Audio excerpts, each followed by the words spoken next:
Nah, khusyuk ini menarik. Di dalam Al-Quranul Karim surat Al-Mu'minun sangat kita hafal, ya. Sesungguhnya qad aflahal mu'minun, sungguh beruntung orang yang beriman. Keuntungannya itu ada deretannya sampai dengan ayat 10. Ayat pertama menerangkan alladzina hum fi shalatihim khashi'un, yaitu orang-orang yang khusyuk ketika salat. Khusyuk ini dia tidak termasuk rukun, kan tadi rukun ada?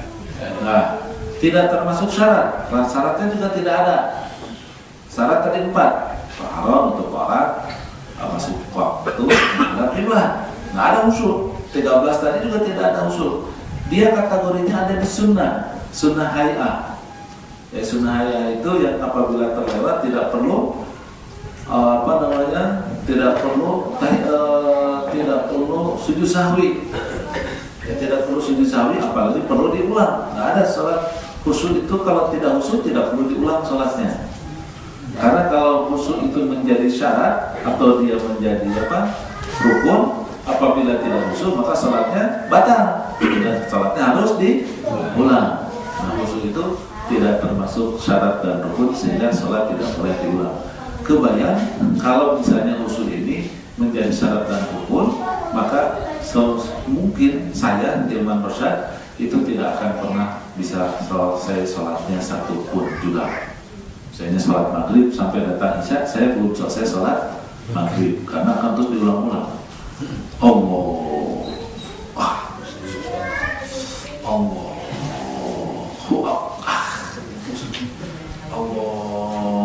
Allah begitu teringat siapa lain hadis nafsahu kan tadi syaratnya. Allahu Akbar. Udah dapet tuh. Baca Fatihah, nggak usah lagi, balik lagi. Sampai mau salam, ingat lagi yang lain, batal lagi. Ya udah nggak selesai sholatnya. Nah, inilah hikmahnya. Jadi kalau tidak khusyuk, jangan membatalkan sholatnya. Sah sholat kita walaupun tidak khusyuk, karena khusyuk tidak termasuk syarat atau rukun sholat. Cuma problemnya kita tidak akan mendapatkan falah. Karena qad aflahal mu'minun itu alladzina hum fi shalatihim khashi'un. Kalau kita khusyuk, kita tidak dapat falah, tidak dapat keberuntungan. Bahasa lain, susah mendapatkan pahala. Jadi oleh karena itu kita harus khusyuk. Apa yang disebut dengan khusyuk? Para ulama banyak berpendapat tentang hal ini.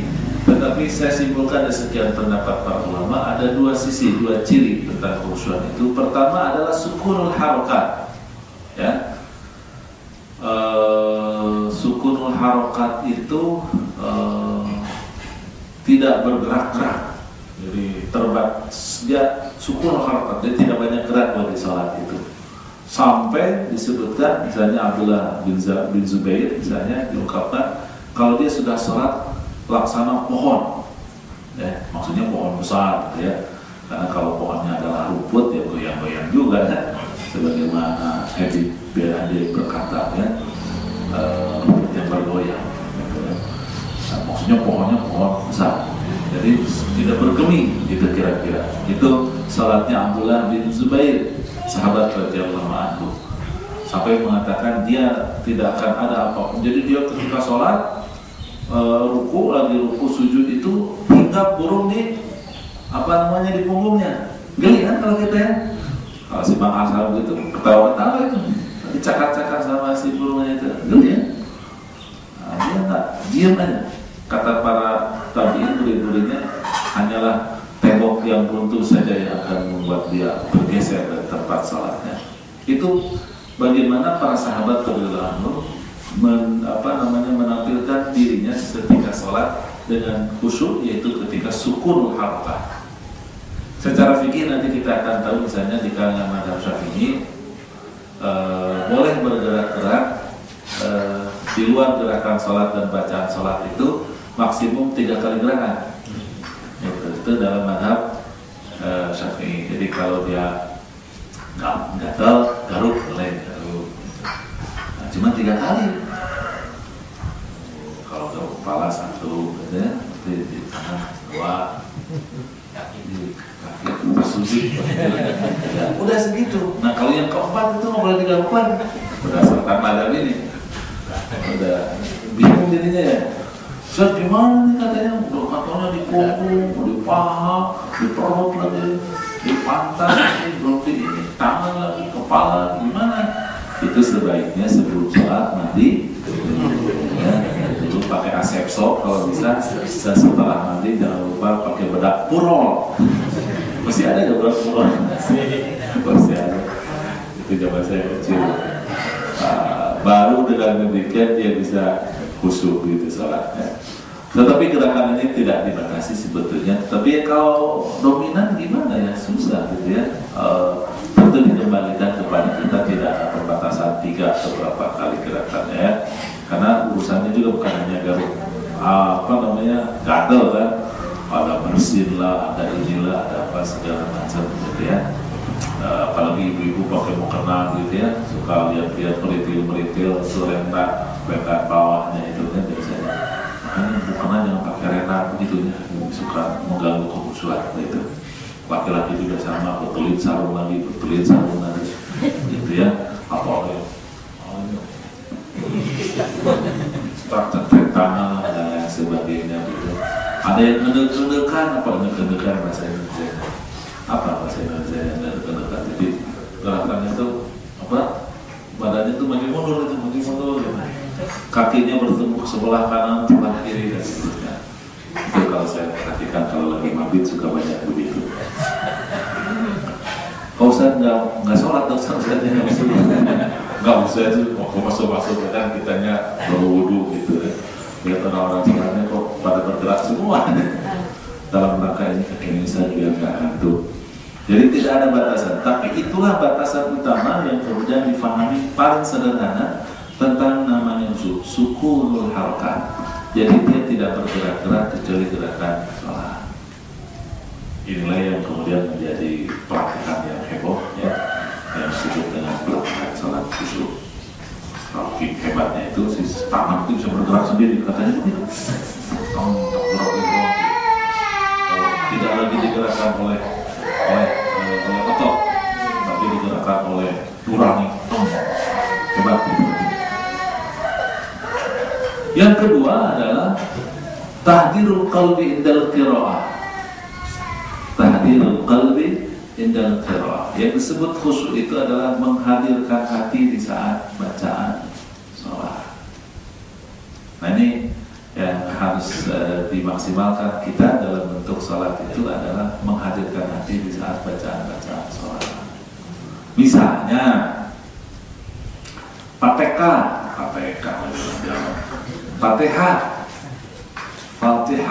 ya, surat Fatihah bukan Fatihah ya. Itu dia sab'ul bathani, 7 ayat yang diulang. Dimulai dari basmalah. Bismillahirrahmanirrahim. Apa artinya? Dengan nama Allah yang Maha Pengasih lagi Maha Penyayang. Nah, coba kita hadirkan. Ini kita reka-reka aja. Kalau kita hadirkan kira-kira apa rasa-rasanya Allah yang Maha Pengasih dan Penyayang itu? Kalau kita hadirkan hati berarti kalau Allah yang Maha Kasih dan Maha Sayang itu betapa dekatnya Allah dengan kita, betapa lembutnya Allah kepada kita, betapa sayangnya Allah Subhanahu wa Ta'ala kepada kita. Ngasih udara, ngasih oksigen, ngasih bumi yang memiliki gaya atau apa gravitasi, ya, punya gravitasi. Subhanallah ya, luar biasa ada gravitasi. Coba kalau tidak ada gravitasi, para pedagang kasihan pedagang, nggak bisa nimbang barang, ya, kasihan. Dan ibu-ibu banyak yang lupa diri kalau tidak ada gravitasi, ya. Karena dia kalau ditimbang seleringan. Bukan Pak Yanuar, bukan istri ibu. Pak Yanuar mah peduli mau berat mau berapa juga. Karena dia sudah punya ilmu meringankan badan tingkat. Jadi kalau ditimbang Pak Yanuar itu angkanya pasti di atas 50-60 biasanya. Karena jingkang. Gravitasi itu anugerah yang luar biasa yang Allah anugerahkan kepada kita. segala kehidupan ini menjadi sempurna, air mengalir, segala macam itu dikarenakan ada gravitasi. Kita bayangkan Allah begitu kasih. Anehnya tuh, hebatnya Allah itu saking kasihnya, ngerti banget. Kalau orang Sumatera itu ngerti banget, dikasih tanah yang subur ditanami cabai. Cabai di sana lebih banyak daripada gandum. Malah di Sumatera itu tidak ada satu helai gandum pun. Karena ngerti, orang Sumatera tidak terlalu suka sama gandum, sukanya sama cabai. Beda dengan di Belanda. Ngerti banget kalau itu. Di Belanda nggak ditanamkan cabai, susah cari cabai di sana. Tetapi di sana ditanamkan gandum. Makanya roti mulu. Kalau saya bawa rombongan ke Eropa itu, orang Indonesia kasihan banget. Kemana-mana lihat roti. Rotinya macam-macam. Kayak di kita aja. Nasi kita juga macam-macam. Ada nasi kuning, ada nasi uduk, ada nasi goreng, macam-macam di kita. Di sana juga sama, rotinya macam-macam. Ada istilahnya macam-macam. Sarapan itu macam-macam. Roti ini temannya apa, roti apa lagi temannya apa lagi, itu beda-beda. Ada roti kering, roti basah, ada yang bisa dibakar, ada yang tidak bisa dibakar, ada yang namanya juga kesehariannya adalah roti. Subhanallah, Allah sayang banget. Orang Belanda begitu, dikasih sapi yang gampang diperah susunya. Saking banyaknya perahan susunya itu, mereka kebingungan karena kan takut basi, diawetkan jadi keju. Luar biasa. Nanti kita keju nggak ada. Apa? Karena kita tidak ada kebutuhan mengawetkan susu. Kemarin saya kunjungan ke Dekan, ada di Sawangan sana. Itu katanya susu 50 sapi itu diperah susunya, habis katanya. Habis hari itu laku dijual. Habis. Jadi memang industri keju di Indonesia insya Allah tidak akan sukses. Karena pertama sapinya sedikit, kalau sudah sedikit nyeranya kurang bagus, ketika diluarin susunya juga sedikit, habis juga diminum. Ya, sampai Indonesia menjadi importir susu. Ya, dan ini dilawan oleh salah seorang menteri kita, Pak Susmo, Pak Menteri Pertanian, tetapi agak susah melawannya. Ini problem yang terjadi, bahwa Allah bukan problem. Ini adalah anugerah Allah Subhanahu Wa Taala yang luar biasa yang diberikan kepada kita. Kita dikasih istri, subhanallah, itu Allah Subhanahu Wa Taala kasih sama kita istri, kasih kita ibu suami, luar biasa itu suami ya. Bikin kita kesal dan susah hidup aja itu suami ya, luar biasa. Maunya kawin lagi aja itu. Tapi itu anugerah luar biasa. Walaupun begitu sayangnya minta ampun. Betul Pak? Ya abang bagaimana? Kayak tak saya Pak istri, dikasih istri, kasih anak, subhanallah. Padahal itu anak biaya, kita harus keluar biaya, harus kita urus, sayang aja, disiapkan aja uang. Malah beberapa orang sampai korupsi untuk membiayai hidup anaknya. Ini luar biasa, kasus saya. Nah ini menghadirkan hati, bukan ngelamun itu. Bismillahirrahmanirrahim, tapi memang harus dalam hitungan detik, karena kita harus lanjutkan dengan Alhamdulillahirabbil alamin. Intinya dengan Bismillahirrahmanirrahim kita dekat dengan Allah, karena Allah Maha Kasih, Maha Sayang. Alhamdulillahirabbil alamin. Segala puji bagi Allah Subhanahu Wa Taala, Tuhan sekalian alam. Kalau tadi kita rasakan kasih sayangnya, sehingga kita merasa berdekatan, merasa aman, tenteram, nyaman karena kita dekat dengan Allah. Ketika Alhamdulillahirabbil alamin, Dia Tuhan sekalian alam, yang tadinya begitu dekat jadi jauh Allah ini. Jadi jauh, karena kita bayangkan diri kita bagian dari alam. Ya. Depok aja begitu. Kalau di zoom gitu, di zoom out ya. Kukusan misalnya di zoom out. Terus lagi di zoom lagi menjadi Depok, kita tuh kan skalanya semakin kecil kan, semakin kecil. Di Zoom Jawa Barat, Zoom Indonesia, Zoom dunia, bumi ini semakin kecil. Kalau kemudian kita tahu bahwa dunia ini adalah bagian dari planet yang mengelilingi matahari. Kalau matahari terus, betapa kecilnya kita, dan Allah menguasai semuanya. Dia Rabbul Alamin, kecil betul. Betapa kita nggak ada maknanya, tidak kayaknya jauh banget sama Allah Subhanahu Wa Taala itu. Nah, malah kemudian muncul seutuhan. Hanya kita nggak kelihatan sama Allah gitu.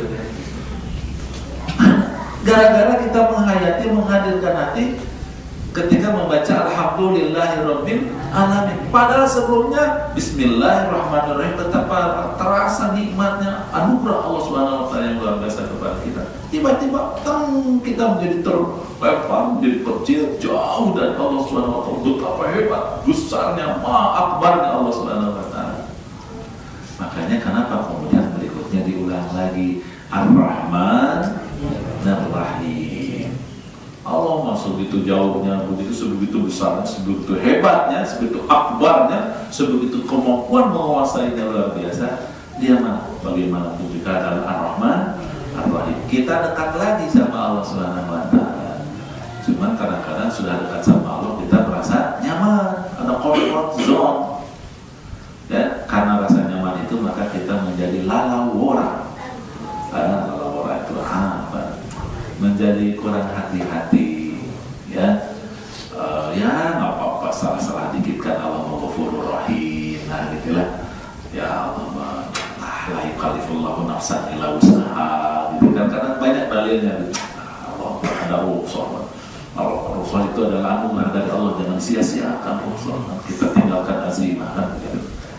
Ada godaan, maka Allah kemudian menghadirkan ayat berikutnya, Maliki Yaumiddin. Iya, Allah tuh Rahman Rahim di dunia, tetapi siapa yang memiliki hari pembalasan? Allah juga. Hari pembalasan itu ada neraka, ada surga. Kebahagiaan tiada tara dan tidak bertepi itu ada di mana? Di surga. Kenestapaan yang seumur hidup tidak akan berakhir itu ada di mana? Di neraka. Hati-hati kamu, Allah tuh yang kuasa di situ. Sementara surga hanya bisa didapat dengan prestasi kebaikan dan amal soleh di mana?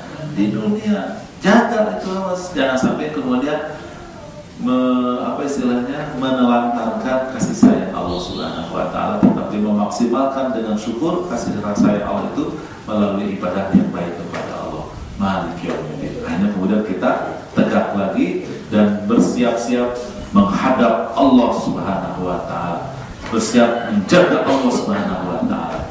Makanya Allah Subhanahu Wa Taala atau Al-Fatihah itu setelah 4 ayat tadi, Bismillahirrahmanirrahim, Alhamdulillahirabbil alamin, terus Ar-Rahmanir-Rahim, Maliki Yaumiddin. Tegaklah kita karena takut kehilangan kasih sayang Allah nanti di yaumul akhir, dan akhirnya berhadapan dengan Allah Subhanahu Wa Taala, menguat azam, menguat tekad, dan terucaplah sumpah dari mulut kita, Iyyaka na'budu wa iyyaka nasta'in. Apa artinya? Kepadamu lah kami hanya beribadah. Kenapa? Nggak mau sengsara di akhirat, nggak mau masuk neraka, maunya masuk surga. Karenanya aku hanya beribadah kepadamu ya Allah. Tapi karena ibadah kepadamu itu ya Allah, ada setan, ada hawa nafsu segala macam. Bagaimana nih? Maka berikutnya kita bersumpah wa iyyaka nasta'in, agar kami bisa mengenal keikhlasan, agar kami bisa menyempurnakan kesempurnaan amal dan ibadah, maka kami hanya meminta tolong kepadamu wahai Allah. Tapi setan ada, setan tuh sudah kita bersumpah kayak begitu, mau ibadah yang benar hanya kepada Allah. Untuk memelihara itu kita juga memohon tolong, minta kepada Allah juga apapun dengan kita minta biar ibadahnya itu sempurna, itu maka minta-minta yang lain juga hanya kepada Allah. Setan menggoda kita aja. Makanya kemudian kita meneguhkan dengan doa bagaimana? Ihdinas siratal mustaqim. Kita sudah menghadap ya Allah, kita hanya beribadah kepadamu, meminta tolong kepadamu. Ini jangan menyimpang. Jangan belok-belok, berkelok-kelok, lurus saja siratal mustaqim. Tetapkanlah ya Rabbana ya Karim. Kami semua ada di dalam betul